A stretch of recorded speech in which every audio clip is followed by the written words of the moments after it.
Hi everyone, in front of me I've got MEIZU M8 and let me share with you how to allow unknown sources on this device. So first of all we have to enter the settings, and now let's scroll in order to find fingerprint, face and security. Here we have to scroll down to the very bottom in order to find install unknown apps option, so let's enter, and as you can see here we've got the list of apps which are allowed or not allowed to install something.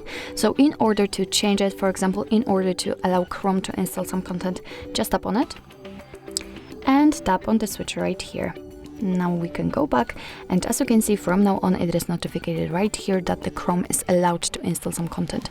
Be aware that you're doing it on your own responsibility because some third-party apps aren't verified by the developer, so you may put the data and actually your phone on the risk. Of course you can turn off all previously given permissions. Just go back, so let's tap on the Chrome in my case, tap on the switcher, and after getting back you can check that from now on the Chrome is not allowed to install anything. So actually this is it. This is how to allow unknown sources in your MEIZU M8. Thank you so much for watching. I hope that this video was helpful, and if it was, please hit the subscribe button and leave the thumbs up.